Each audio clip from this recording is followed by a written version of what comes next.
What's up, everybody? In this video, we're here to talk about the preseason MVP odds and favorites and who I think is going to win the MVP, my MVP pick for this upcoming 2022 season.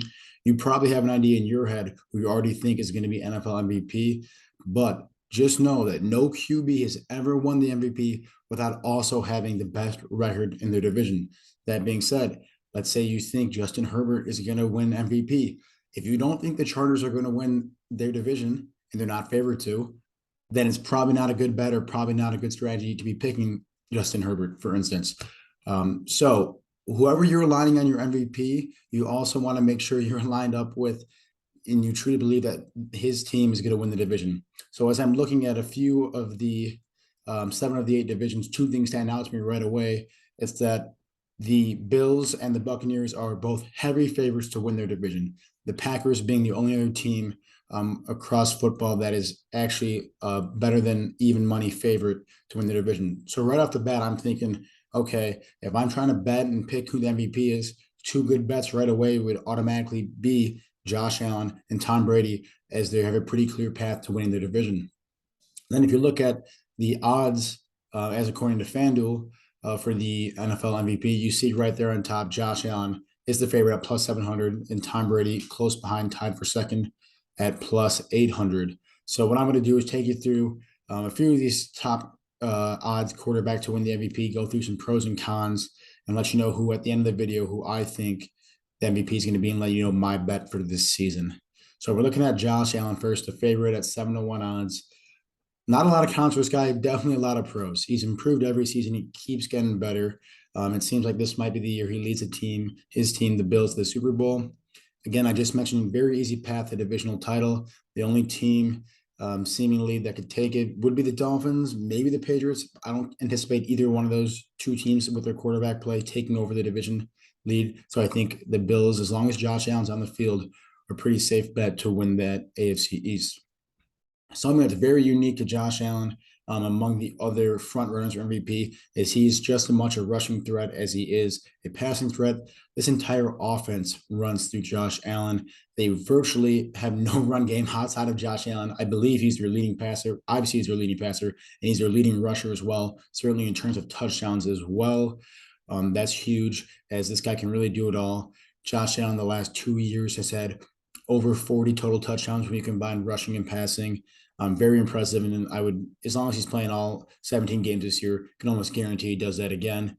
And even when he's not running the ball, this is an offense that is predicated on the pass rather than the rush, as the NFL is moving towards. But the Bills are one of the most, if not the most, pass heavy team in football. That bodes well for Josh Allen's numbers. The cons in him is he takes a lot of hits as he's so involved in the run game. Obviously, he's a pretty big dude. When you're taking that many hits, injury starts to become a question and health concerns. It only takes you missing a couple of games in the NFL season to really knock yourself out of MVP contention. So that's something that scares me a little bit. But Josh Allen has proven durable throughout his career. And something that isn't as big a deal to some people, but for me it is, he's got a new offensive coordinator, which means it's going to be a new offensive scheme and system in Buffalo.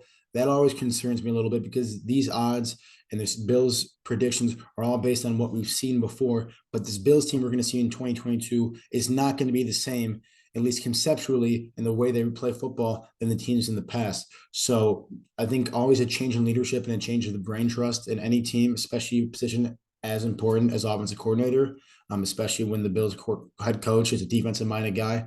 I think can change a lot of things. That's something that concerns me a little bit. Next quarterback, we're talking about Tom Brady. Again, the other quarterback that I think is a very clear path to winning his division. He's listed at 8-1, along with Mahomes, who we'll get to next. Some pros for Tom Brady: MVP runner-up last year, led the league in passing touchdowns, and in 300 more passing yards than any other quarterback in the league. Basically, had one game's more worth of passing yards than everybody else. A lot of people were surprised that he didn't win MVP. I personally, my vote was for Rodgers, but I could see the merit in voting Tom Brady MVP. He's got a great receiving talent this year as he did last year. Obviously, Godwin and Evans at wide receiver are two top 10 receivers, at least in terms of efficiency, as I discussed in earlier videos. And now adding Julio Jones, that's another weapon when he's healthy. That'll be huge for him.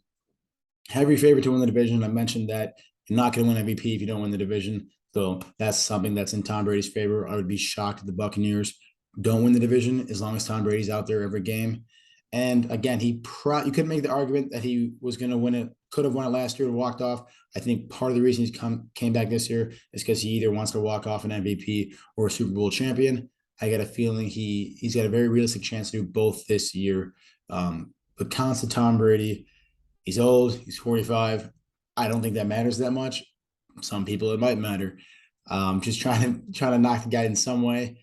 Again, cares more about wins and stats. Is this really a con?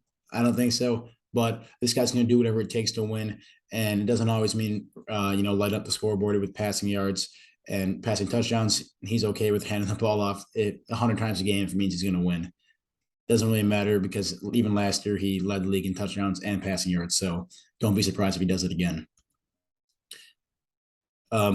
Patrick Mahomes, who is just as likely, according to Las Vegas, to be MVP as Tom Brady at 8-1 odds. Pros, this guy's just an incredible talent at quarterback. If you watched any games of Pat Mahomes, you already know that. Incredible at escaping the rush, extending the play, and using his incredible arm talent to find guys down the field with any means necessary. He's got a mastermind head coach in Andy Reid, which I think is part of the real reason that this guy's so successful is he, gets to be under Reid's tutelage. You can see Andy Reid in his play calling is just above and beyond the rest of the NFL in terms of just creative schemes and using what talent he has. And then finally, this offense relies heavily on his arm, much like the Bills. This is not a team that runs the football that much. They have small scat back running backs that are great at running or yards after the catch, receiving out of the backfield. This is not a team that's going to run the ball between the tackles 20 times a game like the Ravens or the 49ers. This is a team that wants Patrick Mahomes to throw the ball 50 times a game. And when he does that, he's going to put up 400 yards and 4 touchdowns. Last year, Mahomes was 5th in the league in passing touchdowns and yards per game. So for his standards, a little bit down for him. But I think, the newer look offense this year could be a pro, could be a con. I certainly don't like to be betting on any quarterback that is just losing his number one receiver in Tyreek Hill. That's not always the best, but he is getting a stronger offensive line and Juju Smith-Schuster to replace Tyreek Hill. So we'll see what that happens. And then the biggest count for me about betting Patrick Mahomes, especially at the price of 8-1, is that he's in an insanely competitive division. Again, you're not going to win MVP if you don't win your division. It's just historically that is the way it goes. So in a division where you could realistically see the Chargers and maybe even the Broncos winning, I don't love that bet for Patrick Mahomes. So it's tough. Look for him being in a tough division. And who knows, the Raiders could sneak out of nowhere and win that division too. Like they're very solid across the board as well. Staying in the division with Justin Herbert at 9-1 odds. His odds he's becoming closer and closer to the favorite as the season has approached. I remember he started this season closer to 14-1 odds. I know I bet him at 12-1 odds a few months ago. Now he's at 9-1. The pros, again, this offense, much like the Chiefs, much like the Bills, they're going to pass the ball a ton. They don't have a power running back to run the ball between the tackles. They are going to supplement the run game by dinking and dunking to the running backs like Austin Eckler and Justin Jackson out of the backfield. That is this team's run game, which just leads to more passing yards for Justin Herbert. Last year, only Tom Brady had more passing yards than Justin Herbert, and Justin Herbert, along with Tom Brady, were the only two quarterbacks to reach over 5,000 passing yards. So obviously this guy is doing great in the passing game, 3rd most passing touchdowns too. So he's up there in the stats. You can see why he's such a high favorite. He's a great talent. He's trending upwards, much like a guy like Josh Allen or Joe Burrow, who we'll talk about later.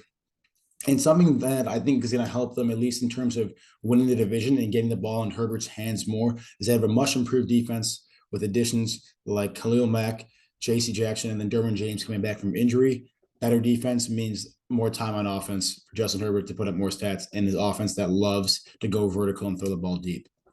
Cons, unproven, hasn't been in the playoffs yet, only has a few years in the league, has yet to put together, a great regular season resume.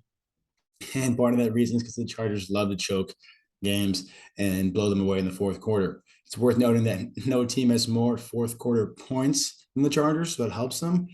But it seems like they always let games slip in the fourth quarter as well. And then just the same thing like the Chiefs. Hard for me to bet a guy 9-1 odds when I could see 3 teams realistically winning this AFC West. It's a tough proposition to me and a tough pill to swallow, saying that, these guys are, he's a great talent, but he's plus 240 to win the division. That's implying me an odds of less than 1/3 chance just to even win the division. And if you can't win the division, you're not going to win MVP. So that's a tough bet here with Justin Herbert. Moving on to Aaron Rodgers. It's, this guy's getting old too, but it doesn't seem to really affect his MVP winning status. Um, Things I like about him in terms of his MVP case: owns the division, especially the Bears.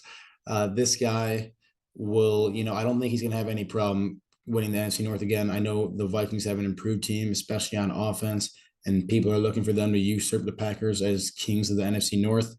Don't see it happening, especially with how good of a defense the Packers have now. So I think despite not as good as divisional odds to win it all as the Bucs or the Bills, I think the Packers have the NFC North locked up. Things that really help Rodgers' cause at MVP is, besides knowing how to win the regular season and having a good record and win the division, incredibly low interception rate. By far the lowest interception rate in the NFL last year, which really helped his cause, which also leads to his number one passer rating in the NFL, which is the main reason he won the MVP last year and 2 years ago. It's also worth noting that Aaron Rodgers is the all-time leader in passer rating, so he kind of owns that stat and just being a very efficient quarterback. He's not going to flash a ton of numbers like leading the league in touchdowns or yards. He was actually fifth in the league and tied for fifth in the league in touchdowns last year, and even worse than that in terms of yards thrown. But this guy's going to win you games, and he's not going to throw turnovers, and he's going to lead the league in passer rating almost every season. And that's what makes him a good bet for MVP. What I don't love about it this year is that new look offense. You're losing your best and the best receiver in the NFL, Devontae Adams. You lost your offensive coordinator, who is now the coach of the head coach of the Denver Broncos. So that's going to be some adjustment for him. I think this offense in Green Bay is going to run the ball a lot more between the tackles, rely on the run game a lot more, and a lot less on Aaron Rodgers' arms or just arm. And then I think the final con is he's already back to like MVPs. I'm a firm believer that, the Associated Press and the writers who choose these awards in any league don't like to go back to back unless you really prove it. I think it's just for the narrative. It's fun to give it to somebody new. This is, a little more art than a science, me guessing here, but I feel like you got to really deserve it to be back to back to back MVPs just because of how rare it is. You have to really have an insane season above and beyond the rest. And I don't really see that in Aaron Rodgers this year. And a pretty good betting favorite, especially in terms of price at 12-1 odds this year. A lot of buzz around Joe Burrow. And a great talent. His accuracy is off the charts. He actually led the league in tight throw accuracy last year, and great feel for the game in terms of leadership and just a lot of other intangibles that a quarterback needs to have in order to be successful. Last year, it was actually second in QBR behind Aaron Rodgers, which I thought was very impressive, especially coming out of his second year. Another great pro for him. He's got the best wide receiving core in the NFL with Tyler Boyd, T. Higgins, and of course, Jamar Chase. With those guys in place, it's not hard to see how this guy racks up 5,000 yards passing this year. And added on to that, he got some nice playoff experience last year playing against some of the best teams in football. I'm sure that experience will go a long way in the regular season and probably for Bengals playoff run this year. And I do believe that playoff status and your playoff runs do have somewhat of an effect on MVP voting. I think that recency bias definitely comes into play when the writers are voting. Some cons: third-year player, not entirely proven the regular season. I think this is probably the weakest argument I have against Joe Burrow.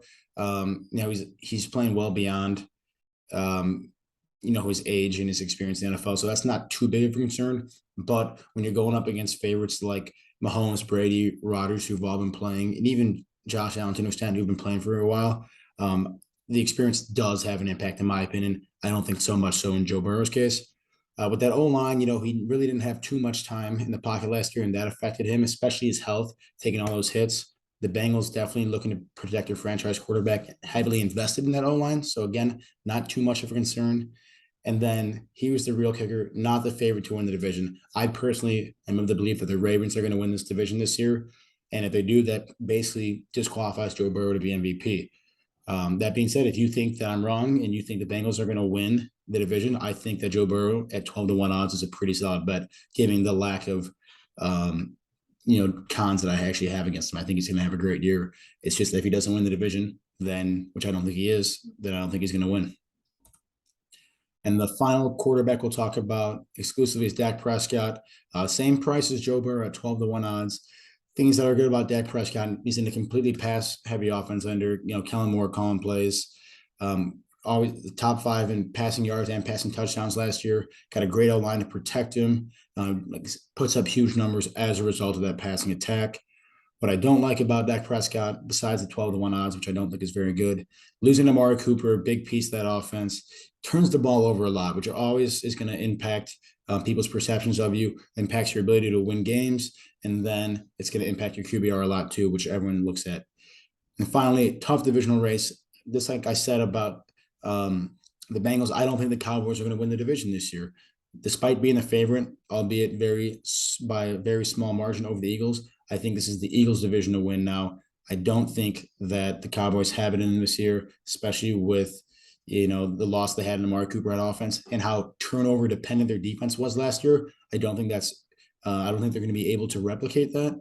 And for those reasons, I think this team is going to see a downtick in performance and lose that divisional title to the Eagles. So we talk about some long shots of those quarterbacks I didn't name. There's not a ton of QBs I really like. I think there's only 2 bets that if you told me you had, I could rationalize those. The first one would be Russell Wilson. I don't love this bet at 1,400-1, but I do think Wilson just has played at the level of MVP in his past career in Seattle. I think every year he's about due to get it because he certainly has the talent to win MVP. If the Broncos somehow win the division, one of 2 things is going to happen. Either Russell Wilson will be the MVP or Nathaniel Hackett, their head coach, will be coach of the year. One of those 2 things has to happen if the Broncos win the division. Not very likely to happen, which is why I don't love this 14-1 odds. But that's the story I'm going with. It. The Broncos do well. It's Russell Wilson puts himself in a really good chance to win the MVP. The bet I like actually better is Lamar Jackson, who, 1, has won an MVP in the past, 2, is the favorite to win the division, and then 3, more likely than Russell Wilson to win the division by that logic. Plus 2,000 is a much better price, in my opinion, for this guy. Going into a contract year, which does matter, in my opinion, too, really trying to show out this year to get paid big time next season, kind of stick it to management, show him that he's worth being paid for. Losing some guys at wide receiver, but getting Rashad Bateman, who I think is going to be a great wide receiver 1 of this team. Lamar Jackson's proven that he doesn't need to pass the football to win MVP. This guy can run for 100 yards a game and get MVP, lead this team to a lot of wins. And that's something that I'm actually anticipating the Ravens doing. I think, after last season, disappointing, getting a ton of guys back from injury, getting some great pieces in the offseason, including the draft. I think the Ravens have a good shot to win this division, albeit a very tough division. I think the Ravens are going to win the division this year, and Lamar Jackson's going to have an insane season going into a contract year. Granted that he plays all 17 games, because this guy, the reason he's probably 20-1 odds is because he's not that durable, takes a lot of hits, just like Josh Allen. But if you were to take any long shot quarterback, I think Lamar Jackson would be the play. So ultimately, who I would recommend betting on in my pick for the MVP is Tom Brady, for all the reasons I mentioned. Led the league in passing yards and touchdowns last year. It's not often you do that and have the best record in the NFC and you don't win MVP. If he does that again, which nothing in his career has indicated that his performance is going to decline, I think he's got the MVP. Again, very likely he wins his division. If he's playing all 17 games, I can guarantee the Buccaneers win the division. Again, just lights up the stat sheet, has great talent at wide receiver. Even Leonard Fournette receiving out of the backfield is good for him. I think Brady should be and is the favorite, my favorite to win the MVP. So hope you enjoyed that video. Hope you gained some insight. If anything, you should know that MVPs are not created by non-divisional winners. If you're going to bet an MVP, make sure you firmly believe that team is going to win the division. All right, I'll see you guys in the next video.